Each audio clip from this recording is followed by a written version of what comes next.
नमस्कार, अस्सलाम वालेकुम। आप देख सकते हैं आज ऑपरेशन सिंदूर में पार्लियामेंट के अंदर क्या क्या हुआ और सांसदों ने क्या क्या कहा। देखिए इस वीडियो को। राजनीतिक दल में और नेताओं में कमिटमेंट भी कुछ बार होती है, या तो आप चर्चा करना चाहते नहीं करना चाहते हैं। मैं फिर आपसे कह रहा हूं, आप ऑपरेशन सिंदूर पे चर्चा चाहते नहीं चाहते? चाहते हैं तो सदन के अंदर अपनी सीट पे बैठिए। सदन स्थगित कर दूं? नहीं करना चाहते आप चर्चा? ऑपरेशन सिंदूर पर चर्चा नहीं करना चाहते? कोई भी मुद्दा बेल में उठाने से किसी मुद्दे पर चर्चा नहीं होगी। संसद के अंदर नियम प्रक्रिया है। नियम प्रक्रिया के तहत बिजनेस एडवाइजरी कमेटी के अंदर चर्चा होती है, उसके बाद मुद्दों पर चर्चा होती है। जो कुछ भी अगर आप नहीं चाहते, फिर मैं आपसे अंतिम बार आग्रह करना चाहता हूं कि आप अगर ऑपरेशन सिंदूर के महत्वपूर्ण विषय पर चर्चा नहीं करना चाहते चर्चा, सदन की कार्रवाई आज 1 बजे तक के लिए स्थगित की जाती है। नहीं, जिस तरीके से एक महिला सांसद को बदनाम किया गया एक सांप्रदायिकता के आधार पे, ये बिल्कुल गलत है और इसके खिलाफ हम लोग अपना आवाज उठा रहे हैं। पार्टी की कोई भी विचारधारा हो, राजनीतिक स्तर पर हमारी अलग विचारधारा हो, पर हमको लगता है कि महिलाओं को अपने सम्मान के लिए एकजुट रहना चाहिए। और सबसे ज्यादा शर्म की बात है कि अखिलेश यादव जी ने अपनी राजनीति को, अपनी सियासत को बचाने के लिए अपनी पत्नी के लिए भी उन्होंने आवाज नहीं उठाया। जिस तरीके से शायद रजनी जी ने डिम्पल यादव जी के बारे में बोला है, वो बिल्कुल भी एक्सेप्टेबल नहीं है और उसके खिलाफ हम लोग अपनी आवाज उठा रहे हैं। जिस तरह से बयान आया है, समाजवादी पार्टी चूंकि समर्थन नहीं कर रही है, कोई वक्तव्य नहीं दे, इसलिए एनडीए के सांसद उनके समर्थन में आए हैं। नहीं, अब समाजवादी पार्टी क्यों नहीं कर रही है ये तो पता नहीं, क्योंकि उनकी राजनीति ऐसी है ना। अगर वो इसके खिलाफ आवाज उठाएंगे तो उनकी राजनीति क्या बचेगी? उनकी राजनीति पूरे की पूरी तुष्टीकरण की राजनीति है। अब अगर वो अपने ही लीडर के लिए आवाज उठाएंगे, उसमें भी अगर उनका वोट बैंक डैमेज हो जाएगा, तो आप समझिए कि अपने नेता के लिए भी ये लोग आवाज उठाने को तैयार नहीं है। इसीलिए एनडीए हमेशा नारी सम्मान में है। वो किसी भी राजनीतिक विचारधारा के हो, नारी का सम्मान सर्वश्रेष्ठ है और नारी का सम्मान के लिए एनडीए हमेशा खड़ा है।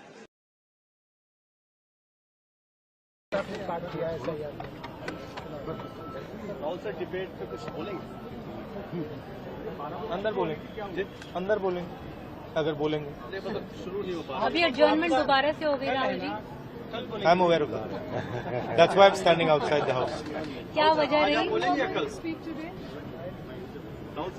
अलंकार आ रहे हैं?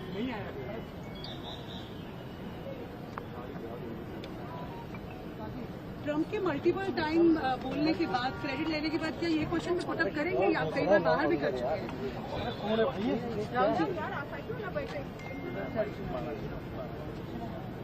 और ये जो बिहार में कानून व्यवस्था को लेकर कोई चिंता, कुछ आप उस पर बोलेंगे?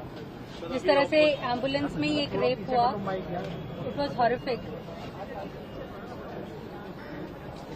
सर अभी अपॉर्चुनिटी है, हम लोग के साथ खड़े हैं, आप सकते हो तो बोले जब तक गाड़ी आ रही है।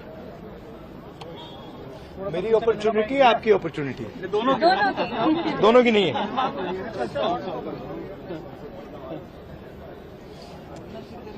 मेरी अपॉर्चुनिटी अंदर है।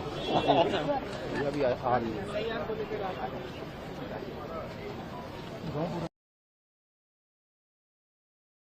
कमिटमेंट से पलटी मारा है और ऑपरेशन सिंदूर चर्चा से भागने का जो नाटक किया ठीक नहीं है। अभी हम आधे घंटे के बाद में पार्लियामेंट शुरू होगा फिर से, तो इसमें ये जो कंडीशन नया लेके आया है ये नहीं चलेगा।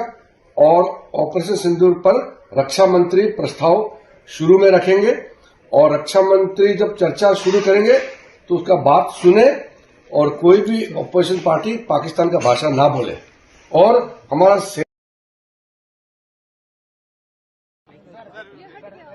आखिर विपक्ष चर्चा से भाग क्यों रहा है? उन्हीं ने मांग की थी कि ऑपरेशन सिंदूर पर चर्चा होनी चाहिए, और जब सरकार चर्चा के लिए तैयार है तो चर्चा से भाग क्यों रहे? आतंक और आतंकवाद पर यह पूरा विपक्ष चर्चा नहीं होने दे रहा है। क्या चेहरे से नकाब उतरने का डर है? आतंक और आतंकवादियों से क्या संबंध है? आखिर पी चिदम्बरम ये क्यों कह रहे हैं? सबूत मांग रहे हैं कि पाकिस्तान का हाथ कहां से था। पाकिस्तान जो भाषा बोल रहा है वही भाषा चिदम्बरम और कांग्रेस बोल रही है। चर्चा क्यों नहीं होनी चाहिए? चेहरे से नकाब क्यों नहीं हटना चाहिए? आखिर डर किस बात का है? सारा देश देख रहा है, ये चर्चा करके भागते हैं और ऐसी भाषा बोलते हैं जो पाकिस्तान या देश के दुश्मनों की होती है। संपूर्ण विपक्ष के चेहरे से नकाब उतर चुका है। हुआ है एक देखिए तक के लिए, जबकि पहली बात हुआ था कि 12 बजे से देखिए ऑपरेशन सिंदूर पर विपक्ष लगातार चर्चा की मांग कर रही थी। सरकार किसी भी चर्चा से भागने वाली नहीं है। सरकार हर चर्चा के लिए तैयार है, लेकिन इतने बड़ी घटना पर, ऑपरेशन सिंदूर पर आप चर्चा कर रहे थे और आप ऑपरेशन सिंदूर पर चर्चा नहीं होने दे रहे हैं, सदन स्थगित कर रहे हैं, हंगामा कर रहे हैं। ये कोई लोकतंत्र है क्या? इसी लोकतंत्र की कल्पना कर रहे हैं। हम तो 1 मिनट के लिए वेणुगोपाल जी कह रहे हैं कि 1 मिनट के लिए आप सुन लीजिए। आप सुनने को तैयार नहीं, आप कोई बात सुनने को तैयार नहीं होते। आप अपनी एकदम आपने हाउस एडजर्न कर दिया। हम तो सब लोग तैयारी के साथ हैं। हम लोग चाहते हैं कि संसद चले और संसद के अंदर तमाम विषयों को तरीके से उठाया जाए।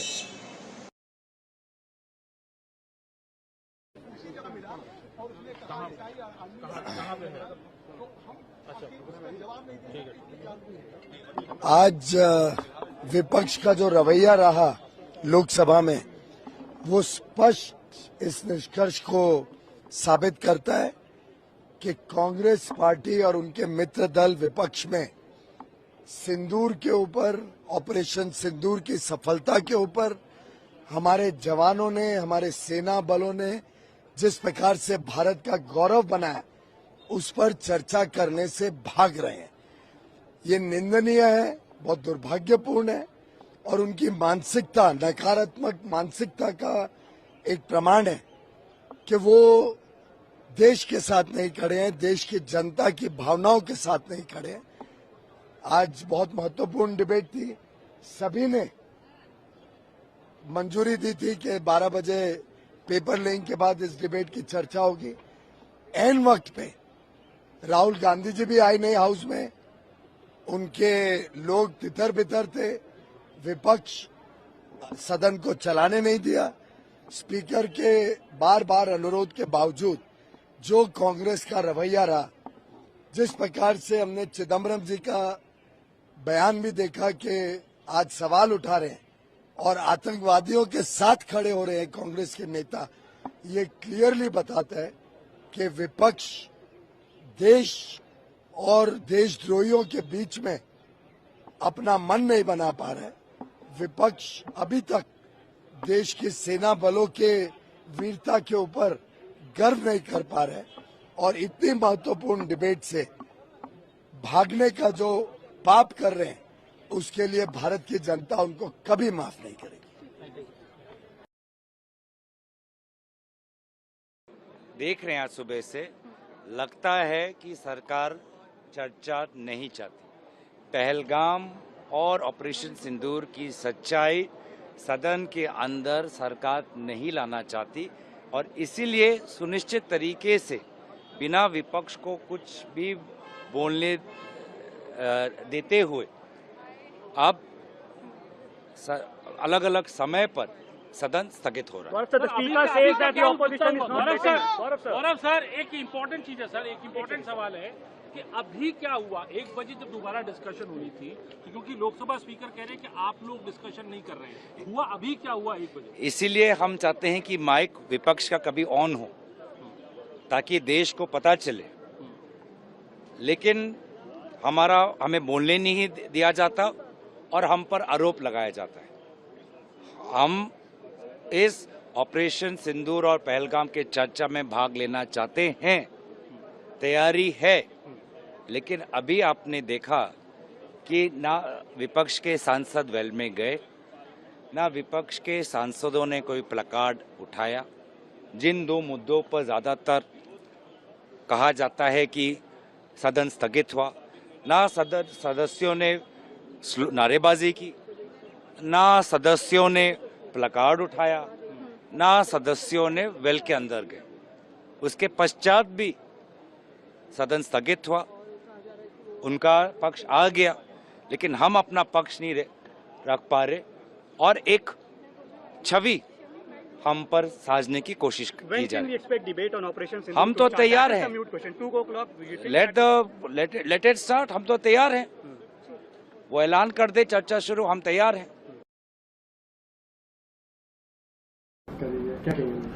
देखिए, ऑपरेशन सिंदूर जो उन्होंने शुरू किया उसको तो ठीक है, अपने उन्होंने क्या पैरामीटर्स दिए क्या नहीं दिए, लेकिन सबसे पहली बात तो ये है, ये एक्सेप्ट जो उन्होंने किया सरकार ने कि it was a security failure, और उसके बाद में एलजी साहब ने उसकी रिस्पॉन्सिबिलिटी भी अपने ऊपर ली। तो ये तो अपने आप में एक गंभीर सूरत हाल है, जहाँ पे एक साइड से एक्सेप्ट किया जा रहा है सिक्योरिटी फेलियर और दूसरी साइड से ये पता नहीं है कि वो लोग जो थे वो कहाँ गए, कहाँ से आए और इस वक्त उनका क्या ठिकाना है। अगर वो पकड़े गए हैं तो उनने क्या एडमिट किया, नहीं पकड़े गए तो क्यों नहीं पकड़े गए। सबसे बड़ी बात जो इसमें निकलती है वो ये है कि एक साइड से ऑपरेशन सिंदूर जो चलाया गया, मुझे लगता है वो कवर अप करने के वास्ते था जो फेलियर्स सरकार के हुए। चाहे ट्रंप को ले लीजिए, ट्रंप ने 24-25 बार सीज फायर की बात की। अगर सीज फायर उन्होंने एक्सेप्ट किया गवर्नमेंट ऑफ इंडिया ने, तो फिर सवाल ये उठता है कि जो इंडिया और पाकिस्तान के दरमियान में जो शिमला माहिदा था तो उसका क्या स्टेटस है। उस हिसाब से तो अगर इन्होंने जो बायलैटरल बात हुई थी शिमला माहिदा में, फिर तो वो इरोड हो जाता है, वो रिडंडेंट हो जाता है। तो ये सारी बातें, इसका जवाब जो है उनको देना होगा, और जो रिस्पॉन्सिबिलिटी ली है तो उसमें अकाउंटेबिलिटी किसकी फिक्स होती है। आया कि ये होम मिनिस्टर की अकाउंटेबिलिटी फिक्स होती है, आया कि एलजी साहब की अकाउंटेबिलिटी फिक्स होती है, और उसके ऊपर गवर्नमेंट का क्या एक्शन है ये अभी सामने नहीं आया। इन सब चीज़ों के ऊपर बात ज़रूर होनी चाहिए। देखिए, हर चीज़ जो है यहाँ पे तो जब भी कुछ ऐसे वारदातें हुई हैं तो कनेक्ट उसको हमेशा से पीपल्स परसेप्शन में भी यही है कि ये वोट बैंक के वास्ते किया जाता है। अब इस वक्त ये नेशनल सिक्योरिटी का मामला है, इसमें हम ज़्यादा उसमें ना जाते हुए तो हम ये तो यही कहेंगे कि अकाउंटेबिलिटी फिक्स की जाए। वो यहाँ पे यूटी लेवल पे है या सेंट्रल लेवल पे है, उस अकाउंटेबिलिटी को सामने आना चाहिए कि ये रिस्पॉन्सिबिलिटी अगर आप फिक्स करते हैं, ये अपना ये एक्सेप्टेंस जो है, तो रिस्पॉन्सिबिलिटी किसके ऊपर फिक्स करते हैं।